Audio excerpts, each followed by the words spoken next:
Hello friends, welcome to my channel. Hello Priya. இன்னைக்கு வீடியோல நம்ம என்ன பார்க்க போறோம் அப்படினு பாத்தீங்கன்னா சூப்பரான காலிஃப்ளவர் கறி தாங்க. அப்படியே சிக்கன் டேஸ்ட்லயே இருக்குங்க. ரொம்ப நல்லா இருக்குங்க. இது ஒயிட் ரைஸ்க்கும் நீங்க தொட்டுக்க வச்சிட்டு சாப்பிடலாம். இட்லி, தோசை, நான், சப்பாத்திக்கும் நீங்க தொட்டுக்கலாங்க. தோசைக்கு நடுவுல வச்சு மசாலா தோசை மாதிரி குழந்தைங்களுக்கு வச்சு கொடுக்கலாங்க. குழந்தைங்களும் விரும்பி சாப்பிடுவாங்க. ரொம்ப நல்லா இருக்குங்க டேஸ்ட். வாங்க எப்படி பண்றதுன்னு பார்த்துடலாம். வீடியோக்குள்ள போறதுக்கு முன்னாடி இது வரைக்கும் என் சேனலை சப்ஸ்கிரைப் பண்ணலனா சப்ஸ்கிரைப் பண்ணுங்க. நிறைய பேர் வீடியோ பார்க்குறீங்க ஆனால் சப்ஸ்கிரைப் பண்ண மாட்டேங்கிறீங்க. நீங்க சப்ஸ்கிரைப் பண்ணி எனக்கு சப்போர்ட் பண்ணுவீங்கன்னு நான் நம்புறேன். ஸோ வாங்க எப்படி பண்றதுன்னு பார்த்துடலாம். இப்போ காலிஃப்ளவர் கிரேவி செய்யறதுக்கு நான் இது மாதிரி ஒரு பாத்திரத்தில் தண்ணி ஊற்றி 1/4 ஸ்பூன் மஞ்சத்தூள் போட்டிருக்கேங்க. இப்போ இது கூடவே ரொம்ப கொஞ்சமாக உப்பு போட்டுக்கோங்க. இப்போ இந்த தண்ணி நல்லா கொதிச்சதும் நம்ம காலிஃப்ளவரை இதில் சேர்த்துக்கலாங்க. இப்போ பாருங்க தண்ணி நல்லா கொதிக்குது இல்லைங்களா? இப்போ இந்த ஸ்டேஜில் ஸ்டவ் ஆஃப் பண்ணிக்கலாம். இன்னைக்கு நான் ஒரு மீடியம் சைஸ் காலிஃப்ளவர் வாங்கி இந்த மாதிரி நான் எடுத்து வச்சிருக்கேங்க, பூ தனித்தனியாக. இது வந்து ரேண்டமாக நீங்கள் எந்த சைஸில் வேணாலும் பிச்சுக்கலாங்க. கிரேவி தான் நம்ம செய்ய போகிறோம். இதே நீங்கள் காலிஃப்ளவர் 65 போடுற மாதிரி இருந்தால் ஒரே சைஸாக இந்த மாதிரி பிச்சு எடுத்துக்கோங்க. இப்போ இந்த தண்ணியில் வந்து நம்ம இதை போட்டுடலாம். காலிஃப்ளவரில் நிறைய புழு பூச்சி எல்லாம் இருக்குங்க. அதை எடுக்கிறதுக்காக தான் இப்போ இது மாதிரி பண்ணுறோம். இந்த சுடுதண்ணியில் போடுறதுனால அது எல்லாமே மேலே வந்துருங்க. அதுக்கப்புறம் நம்ம அதை க்ளீன் பண்ணிவிட்டு எடுத்துக்கலாம். இப்போ இது மாதிரி கிளறி விட்டுட்டு ஒரு மூடி போட்டு ஒரு 5 மினிட்ஸ் அப்படியே வச்சிடலாங்க. நம்ம அதுக்குள்ளே கிரேவி செய்ய ஆரம்பிச்சிடலாம். இப்போ கிரேவி செய்கிறதுக்கு இது மாதிரி ஒரு பாத்திரம் வச்சுக்கலாங்க. இதில் 3லேருந்து ஒரு 4 டேபிள் ஸ்பூன் எண்ணெய் விட்டுக்கலாம். எண்ணெய் சூடானதும் ஒரு 2 பச்சை மிளகாயை இது மாதிரி கீறி வச்சிருக்கேங்க, அதை சேர்த்துக்கலாம். கூடவே 2 கருவேப்பிலை, 2 பெரிய வெங்காயம் மீடியம் சைஸு நீளமாக கட் பண்ணி வச்சிருக்கேங்க, அதையும் சேர்த்துக்கலாம்.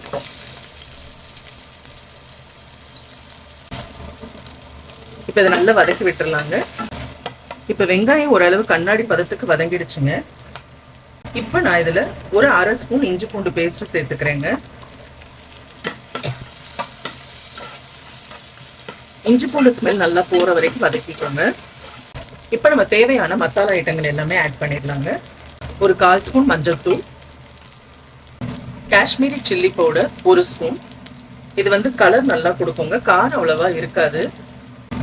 தனியாத்தூள் 1/2 ஸ்பூன், ஜீரகத்தூள் 1/4 ஸ்பூன், கரம் மசாலா ஒரு 1/2 ஸ்பூன், பெப்பர் ஒரு 1/4 ஸ்பூன். இப்போ மசாலாவை நல்லா வதக்கி விட்டுறலாங்க. இப்போ நம்ம சுடுதண்ணியில் போட்டு வச்சிருக்கிற காலிஃப்ளவரை இதில் ஆட் பண்ணிடலாங்க.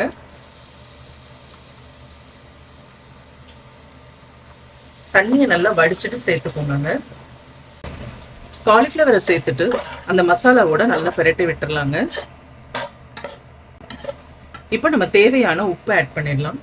நம்ம ஆல்ரெடி நம்ம காலிஃப்ளவர் வேக வைக்கும் போது கொஞ்சமாக சால்ட் போட்டோங்க, அதுக்கேற்ற மாதிரி பார்த்து போட்டுக்கோங்க, ரொம்ப உப்பாயிடும் இல்லைன்னா. இப்போ பச்சை பட்டாணி இது மாதிரி உரிச்சது நான் இன்னைக்கு சேர்த்துக்கிறேங்க.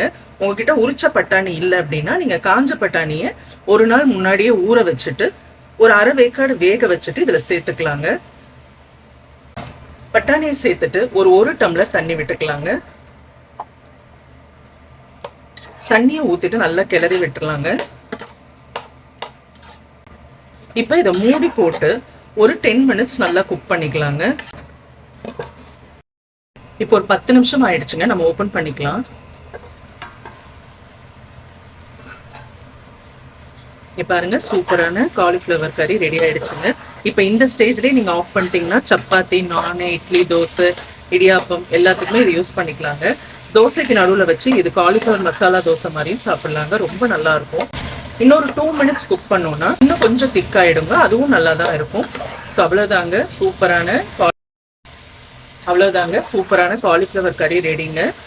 இது அப்படியே சிக்கன் சாப்பிட்ற மாதிரியே இருக்குங்க டேஸ்ட்டு, அவ்வளோ நல்லா இருக்கும். குழந்தைங்களுக்கு ரொம்ப பிடிக்குங்க.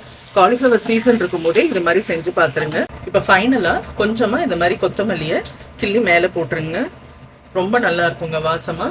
அவ்வளோதாங்க சூப்பரான காலிஃப்ளவர் கறி ரெடிங்க. ட்ரை பண்ணுங்க. ட்ரை பண்ணிட்டு எப்படி இருந்ததுன்னு சொல்லி கண்டிப்பாக கமெண்ட்ல சொல்லுங்க. வீடியோ பிடிச்சிருந்தா கண்டிப்பாக ஒரு லைக் போடுங்க. இது வரைக்கும் சேனலை சப்ஸ்கிரைப் பண்ணாதவங்க சப்ஸ்கிரைப் பண்ணுங்க. நம்ம அடுத்த வீடியோவில் சந்திக்கலாம்.